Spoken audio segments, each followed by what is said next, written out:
October 30th, 1941, 3:14 in the morning. The Crimean Peninsula.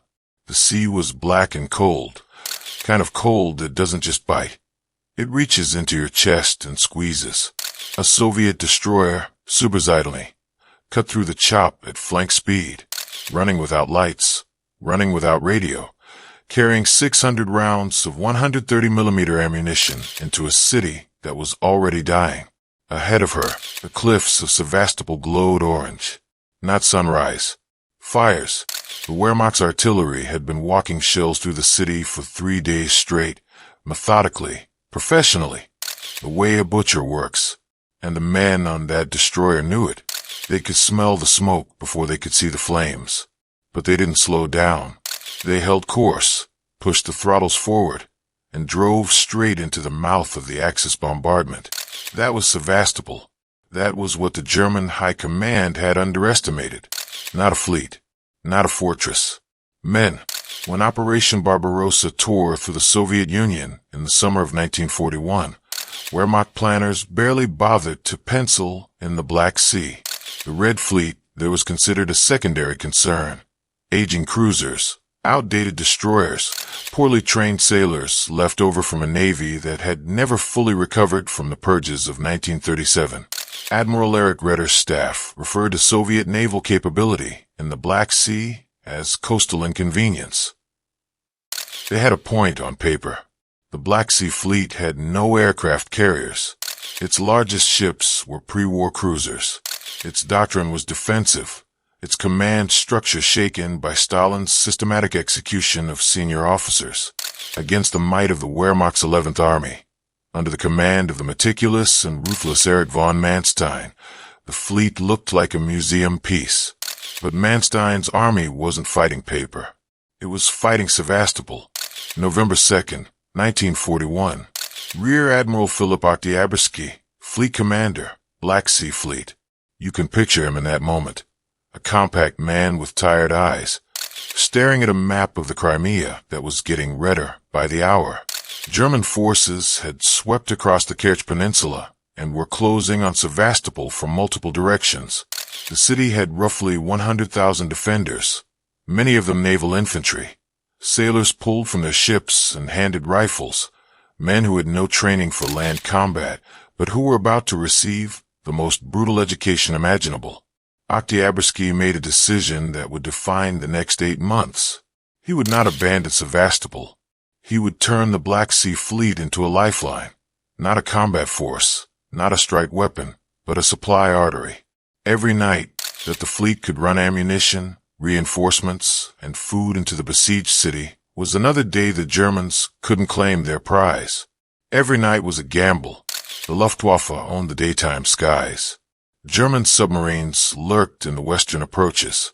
Artillery batteries had pre-ranged the harbor entrances. The ships would run at night, unload in darkness, and get out before dawn. If a ship was caught, and many were, it died. The sailors called it the Road of Death. They ran it anyway.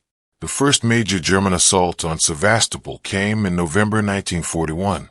Von Manstein threw infantry divisions against the Soviet perimeter with the confidence of a man who had already conquered half a continent. He expected collapse within days. He got something else. The Soviet naval infantry, the Morskaya Pechota, were unlike any enemy the Wehrmacht had faced in the east.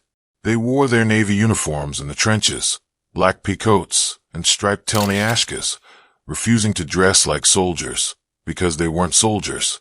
They were sailors, and sailors, apparently, don't surrender. German infantry after Sevastopol would write home about the Schwarz Teufel, the Black Devils, who held positions long after any rational calculus said to abandon them. They fixed bayonets in the dark. They counterattacked into point-blank fire. One German regimental diary entry, recovered after the war, described naval infantrymen charging an MG-42 emplacement singing. Von Manstein's November assault ground to a halt. December brought the second assault, coordinated with blistering artillery preparation. The Germans had brought up heavy siege guns, Dora, the largest railway gun ever built, eventually joined the party.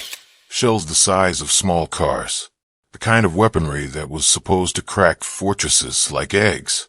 Meanwhile, the fleet was running. Krasny Kavkaz, Chervona Ukraina, Krasny Rym. Cruisers, destroyers, smaller vessels. They shuttled back and forth across the Black Sea in a continuous relay, feeding the siege. The Chervona Ukraina was sunk in harbor by Stukas while unloading. Her crew helped offload her cargo first, then abandoned ship in good order. You almost have to stop and sit with that. Their ship was sinking beneath them, and they finished the job. The December assault also failed. Von Manstein regrouped, requisitioned more artillery, drafted more men, and stared at the city that wouldn't fall. Spring came. The siege had now lasted months. His staff began to suspect something that couldn't be admitted out loud. The timetable was broken. Sevastopol was supposed to fall in weeks. Spring 1942. The mathematics of attrition. Every week of the siege cost the Wehrmacht something it couldn't easily replace: men. Entire divisions had been fed into the Sevastopol perimeter and spat out in pieces. The 132nd Infantry Division, the 50th Infantry Division, elements of the 72nd, Romanian formations supporting the German advance, took casualties that would destabilize their own army's morale. Inside the city, life had compressed to the basics. Food came from the fleet, when it came at all. Water was rationed. Medical supplies were critically short.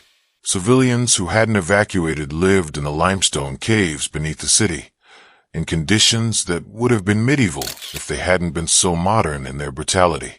And yet the perimeter held.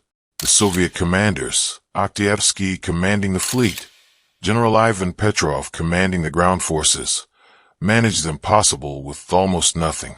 Petrov moved reserves with a precision that frustrated German intelligence. Every time von Manstein identified a weak sector and concentrated force, the Soviets somehow plugged the gap, usually with naval infantry, usually at enormous cost. The city was eating men alive. Both sides knew it. The question was who would run out first. June 1942. Operation Storfang, Catch the Sturgeon. Von Manstein assembled everything the Wehrmacht could provide. 11 divisions, 600 aircraft, siege artillery that had no parallel in modern warfare. Dora alone required a crew of 2,500 men and a special railway track to position. The shells she fired weighed 7 tons each. For 5 days, the Germans fired everything they had. You can almost feel the concussion. The way the ground doesn't just shake, but heaves. The way limestone dust fills every breath. The way sound becomes something physical and terrible. The defenders in their tunnels and trenches held on. Some sectors collapsed. Fresh German infantry poured through the gaps. But the city didn't break on day 1, or day 2, or day 5. It took until the end of June for the perimeter to finally fracture beyond repair. By then, the evacuation order had been given. Oktiabrsky himself was evacuated by submarine, a decision that would be debated for decades. Petrov followed. The men they left behind, the last naval infantry, the last line of defenders, knew what they were facing. They kept fighting anyway. By July 4th, 1942, the swastika flew over Sevastopol. The siege had lasted 250 days. Von Manstein received his field marshal's baton for the victory. In Berlin, it was celebrated as a triumph of German arms. And it was, technically. Sevastopol fell. But look at what it cost. The Wehrmacht expended resources and men at Sevastopol that could have been decisive elsewhere on the Eastern Front. The siege consumed the 11th Army at a critical moment in 1942, when every German division was needed for the push towards Stalingrad. Historians still debate how different the Eastern Campaign might have looked if those months and those men hadn't been swallowed by a single city on the Crimean coast. The Black Sea Fleet, for its part, survived. The ships pulled back to Caucasian ports and continued operating. Oktiabrsky's road of death had extended the siege by months, months that allowed the Soviet Union to mobilize, to expand production, to build the industrial machine that would eventually turn the entire war around. And the sailors, they never stopped running. There's a particular kind of courage that doesn't involve a dramatic charge across open ground or a last stand with a gun barrel pressed to your chest. It's the courage of the submarine cutting through a dark sea toward a burning city, knowing the guns are ranging on you, knowing the planes will come at first light, and pushing the throttle forward anyway.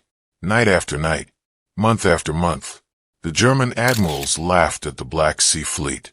They stopped laughing somewhere around December 1941, when the city they were supposed to have taken in 2 weeks was still fighting, still receiving ships, still full of men in black coats who apparently hadn't gotten a memo about how this was supposed to end.